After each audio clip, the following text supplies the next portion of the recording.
Okay guys, it's me Imad from Nelson Darwin Park Tech YouTube channel. So today we are going to learn about the binomial distribution within the Python. The compiler we are using is the pycharm compiler. So first of all, we are not going towards the explanation of the concept of binomial distribution because it is a bit like a lengthy and complicated. We will just generate a binomial based array which is in the form of output. So how we can do that in the pycharm? So first we need to import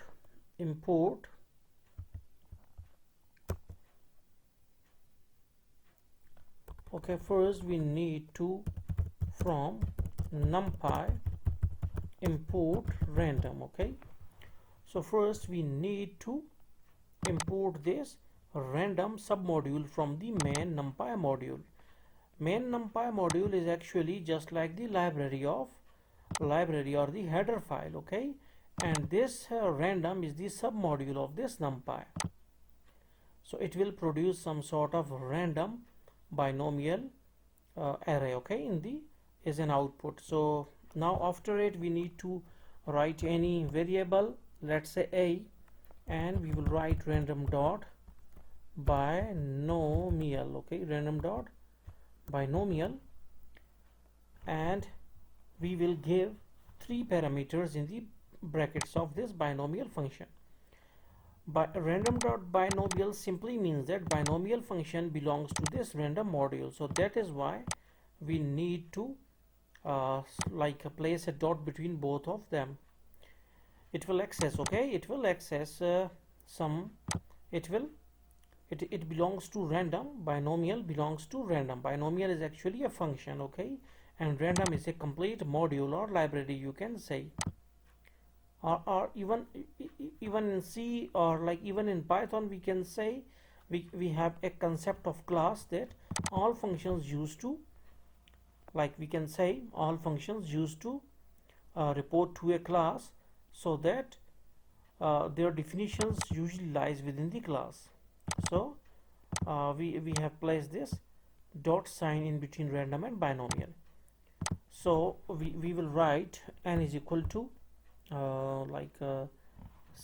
8. Why we have written this thing, n is equal to 8? Let us suppose that if we have one coin and we want to toss it for 8 times, toss it for 8 times, then we will write n is equal to 8. And if the probability of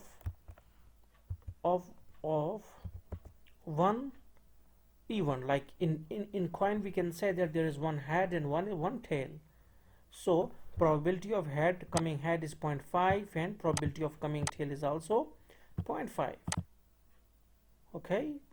because binomial distribution is the discrete distribution. So p is equal to 0.5, and then size equal to, we can say 12. It is the size of the array which will be in the form of output. So we will write print of a, and what happened then, all the result of this, that is random dot binomial, and all this will be submitted to this a variable, and then we will print it out, and but we will see in the last we will get our binomial distribution array. So hopefully you got the concept. So thanks for visiting our channel, and don't forget to subscribe.